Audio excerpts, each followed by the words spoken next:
Welcome to dream cinemas. இன்னைக்கு நம்ம பார்க்க போற எபிசோட் டெய்லி மூவி அப்டேட். எக்ஸ்க்ளூசிவான சினிமா அப்டேட்ஸ் தெரிஞ்சுக்கிறதுக்கு இப்பவே நம்ம ட்ரீம் சினிமா சேனலை சப்ஸ்கிரைப் பண்ணி வச்சுக்கோங்க. ஆக்டர் எஸ்கே உடைய மதராசி திரைப்படத்தை எடுத்துக்கிட்டோம் அப்படின்னா இந்த படத்துடைய ஆடியோ அண்ட் ட்ரெய்லர் அப்டேட்டை இன்னைக்கு பார்த்தீங்கன்னா அஃபிஷியலா கன்ஃபார்ம் பண்ணிட்டாங்க. ஸோ அந்த வகையில் படத்துக்கான ஆடியோ லான்ச் வந்து பார்த்தீங்கன்னா ஆகஸ்ட் 24 நடக்க போகுது அப்படிங்கிறத அஃபிஷியலா கன்ஃபார்ம் பண்ணியிருக்காங்க. அண்ட் அந்த ஆடியோ லான்ச்ல பார்த்தீங்கன்னா படத்தோட ட்ரெய்லருமே ரிலீஸ் பண்ண போறாங்க. ஸோ இந்த நியூஸை நம்ம ஏற்கனவே சொல்லியிருக்கோம். இப்போ பார்த்தீங்கன்னா இது அஃபிஷியலா கன்ஃபார்ம் இருக்கு. ஸோ படத்துடைய ட்ரெய்லர் எப்படி இருக்க போகுது அப்படிங்கிறத வெயிட் பண்ணி பார்க்கலாம். அண்ட் எஸ்கே உடைய பராசுதி திரைப்படத்தை எடுத்துக்கிட்டோம் அப்படின்னா இந்த படத்தை வந்து உங்களுக்கே தெரியும், பராசுதி திரைப்படத்தை பொங்கலுக்கு எப்படியாச்சும் ரிலீஸ் பண்ணணும் அப்படிங்கிற பிளான்ல தான் மூவி டீம் பார்த்தீங்கன்னா இருக்காங்க. அதுக்குள்ள இருக்கிற அரசியல் காரணம் என்ன அப்படிங்கிறதுமே உங்களுக்கே தெரியும். எப்படியாச்சும் ஜனநாயகன் திரைப்படத்தை கூட இந்த பராசுதி திரைப்படத்தை ரிலீஸ் பண்ணணும் அப்படிங்கிற பிளான்ல தான் இருக்காங்க. ஆனா இப்ப கிடைச்சிருக்கிற லேட்டஸ்ட் நியூஸ் என்ன அப்படின்னு பாத்தீங்கன்னா இந்த பராசுதி திரைப்படம் பொங்கலுக்கு வரதுக்கான வாய்ப்பு இல்ல அப்படிங்கிற மாதிரி ஒரு நியூஸ் ஒன்று கிடைச்சிருக்கு. பொங்கலுக்கு பராசுத்தி வரது நாட் பாசிபிள் அப்படிங்கிற மாதிரி தான் நியூஸ் வந்துட்டு இருக்கு. எதனால வந்து இம்பாசிபிள்னு சொல்றாங்க அப்படிங்கிறது தெரியல. எதுவும் ஓடிடி நிறுவனனால ப்ராப்ளம் வருதா அப்படின்னு கேட்டீங்கன்னா அதுவும் கிடையாது. ஏன்னா ஜனநாயகன் திரைப்படத்தை அமேசான் பிரைம் வாங்கியிருக்காங்க, பராசுதி திரைப்படத்தை நெட்ஃபிளிக்ஸ் வந்து வாங்கியிருக்காங்க.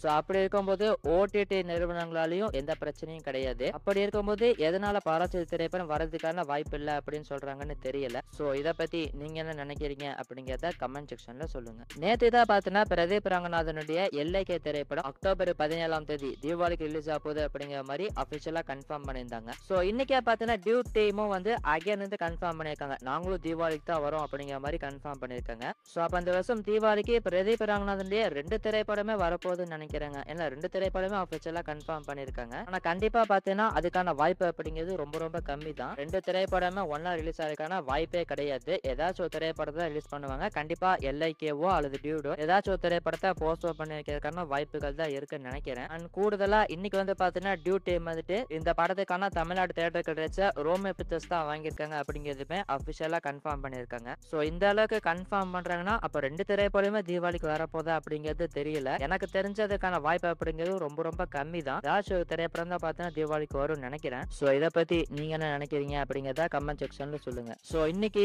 எல்லைக்கே திரைப்படத்துல இருந்தோ ஒரு அப்டேட் ஒன்று ரிலீஸ் பண்ணியிருக்காங்க. அதாவது படத்துடைய ஃபர்ஸ்ட் பஞ்ச், அதாவது படத்துடைய கிளிம்ஸ் வீடியோ வந்து பாத்தீங்கன்னா ஆகஸ்ட் 27 ரிலீஸ் பண்ண போறோம் அப்படிங்கிற மாதிரி கன்ஃபார்ம் பண்ணியிருக்காங்க. ஸோ இந்த வருஷம் தீபாவளி ஸ்டார்ட் எடுத்துக்கிட்டோம் அப்படின்னா துருவ விக்ரமுடைய பைசன் திரைப்படம் எப்பயோ கன்ஃபார்ம் பண்ணிட்டாங்க தீபாவளிக்கு வரும் அப்படின்னு. அதே மாதிரி இப்போ வந்து பாத்தீங்கன்னா எல்லைக்கே அண்ட் 2 திரைப்படமே தீபாவளிக்கு வருங்கிற மாதிரி கன்ஃபார்ம் பண்ணியிருக்காங்க. ஆனா ஏதாச்சும் ஒரு திரைப்படம் வரதுக்கான வாய்ப்புகள் தான் இருக்கு. ஸோ இது போக இந்த வருஷம் தீபாவளிக்கு பார்த்தீங்கன்னா ஹரிஷ் கலனுடைய டீசல் திரைப்படம் அதையுமே ரிலீஸ் பண்றதுக்கு பிளான் பண்ணியிருக்காங்க அப்படிங்கிற மாதிரி சொல்லப்படுது. ஸோ இது போக சூர்யாவுடைய கருப்பு திரைப்படமாகட்டும், கார்த்தியுடைய சர்தார் 2 திரைப்படமாகட்டும் ரெண்டுமே பார்த்தீங்கன்னா வரதுக்கான வாய்ப்புகள் இல்லை. அதற்கான காரணம் இந்த 2 திரைப்படத்துக்குமே ஓடிடி டீல் வந்து பார்த்தீங்கன்னா இன்னும் சைன் ஆகல. ஸோ இதை வச்சு பார்க்கும்போது இந்த வருஷம் தீபாவளி வந்து பார்த்தீங்கன்னா எந்த பெரிய ஆக்டர்ஸோடைய படங்களும் வரப்போறது கிடையாது. சின்ன சின்ன ஆக்டர்ஸோடைய படங்கள் மட்டும்தான் வரப்போகுது. ஸோ இதை பத்தி நீங்க நினைக்கிறீங்க அப்படிங்கிறத கமெண்ட் செக்ஷன்ல சொல்லுங்க.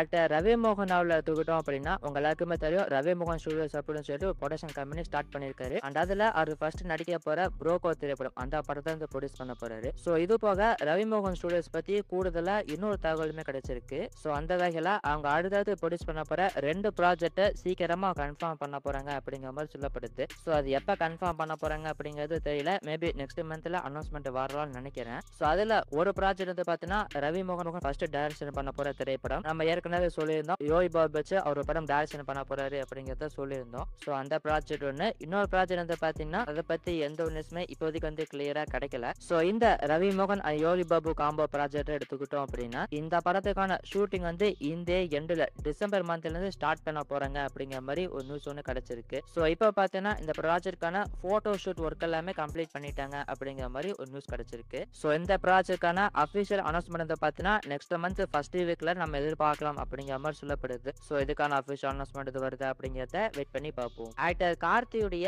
மார்ஷல் திரைப்படத்தை எடுத்துக்கிட்டோம் அப்படின்னா இந்த ப்ராஜெக்டை பத்தி ஏற்கனவே நம்ம சொல்லியிருந்தோம். ஆக்டர் நிவின் பாலி அவர் தான் வில்லன் ரோல் பண்றாருங்கிற மாதிரி இருந்துச்சு. ஆனா கடைசி நேரத்துல டேட் இஷ்யூனால அவர் இந்த ப்ராஜெக்ட்ல இருந்து விலகிட்டாரு அப்படிங்கறத நம்ம சொல்லியிருந்தோம். சோ அதுக்கு பதிலா ஒரு தமிழ் ஆக்டரை வில்லன் ரோலுக்கு அப்ரோச் பண்ணிருக்காங்க அப்படிங்கறதையுமே நம்ம சொல்லியிருந்தோம். சோ இப்ப அதை பத்தி ஒரு நியூஸ் ஒன்று கிடைச்சிருக்கு. சோ அந்த வகையில ஆக்டர் ஆதி அவர்கிட்ட வில்லன் ரோலுக்கான டாக்ஸ் போயிட்டு இருக்கு அப்படிங்கிற மாதிரி ஒரு நியூஸ் ஒன்று கிடைச்சிருக்கு. ஆல்மோஸ்ட் அவரு தான் வில்லன் ரோல் பண்றதுக்கான வாய்ப்புகள் இருக்கு அப்படிங்கிற மாதிரி சொல்லப்படுது.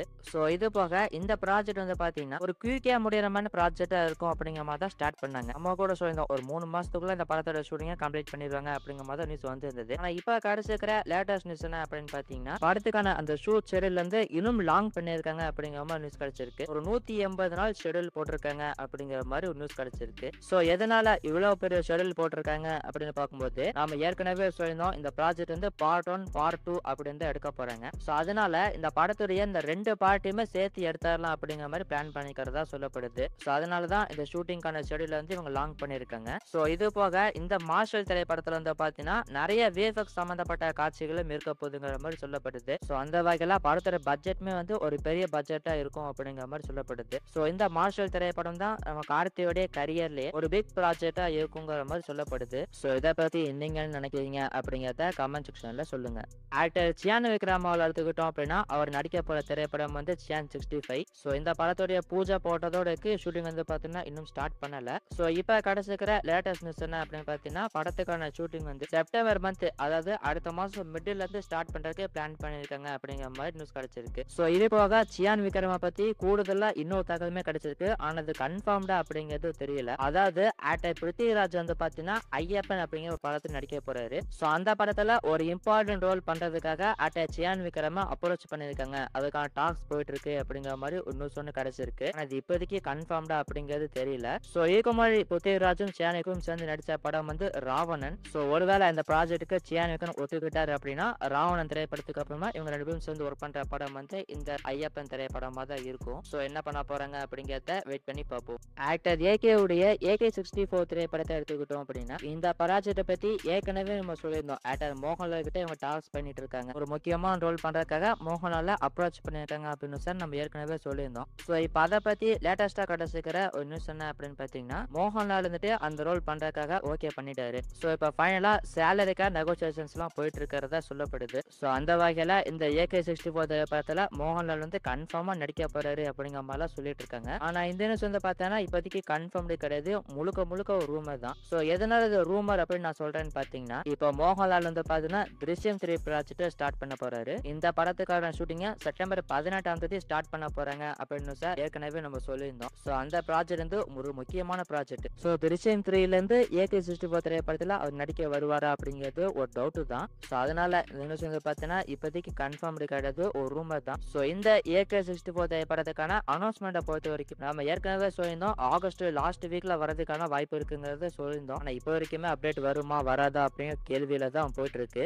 சோ இப்ப கிடைச்சிருக்கிற லேட்டஸ்ட் நியூஸ் என்ன அப்படின்னு பாத்தீங்கன்னா, இந்த படத்துக்கான அனௌன்ஸ்மெண்ட் இன்னும் 2 வீக்ல வந்துடும் அப்படிங்கிற மாதிரி சொல்றாங்க. ஆனா அதுவுமே பாத்தீங்கன்னா இப்போதைக்கு கன்ஃபார்ம்டு கிடையாது. இந்த ப்ராஜெக்ட் அனௌன்ஸ்மெண்ட் எப்ப வேணாலும் வரலாம். ஆனா எப்ப வரப்போகுது அப்படிங்கிறது கிளியரா தெரியல. ஆனா நம்ம AK ஃபேன்ஸ் எல்லாம் இந்த மாதிரி அப்டேட்ஸ்க்காக காத்துட்டு இருக்கிறது ஒன்றும் புதுசு கிடையாது. சோ இது போக இந்த AK-64 ப்ராஜெக்ட் பத்தி கூடுதலா இன்னொரு தகவலுமே கிடைச்சிருக்கு. ஸ்டண்ட் மாஸ்டர் திலீப் சுப்பராயன் அவரு தான் இந்த படத்துக்கு ஸ்டண்ட் கொரியோகிராஃபி பண்ண போறாரு அப்படிங்கிற மாதிரி சொல்லப்படுது. சோ இந்த AK-64 திரைப்படத்துக்கான அனௌன்ஸ்மெண்ட் வந்து எப்போ வரப்போகுது அப்படிங்கிறத வெயிட் பண்ணி பார்க்கலாம். சோ இது எல்லாமே தான் இன்னைக்கான அப்டேட்ஸ். இந்த டீம் சும்மா சேனல் நீங்க ஃபர்ஸ்ட் டைம் விசிட் பண்றீங்க அப்படின்னா மறக்காம சப்ஸ்கிரைப் பண்ணி வச்சுக்கோங்க. மீண்டும் இன்னொரு இன்ட்ரெஸ்டிங்கான மற்றும் சூப்பரான ஒரு வீடியோவில் உங்களை சந்திக்கிறேன். நன்றி, வணக்கம்.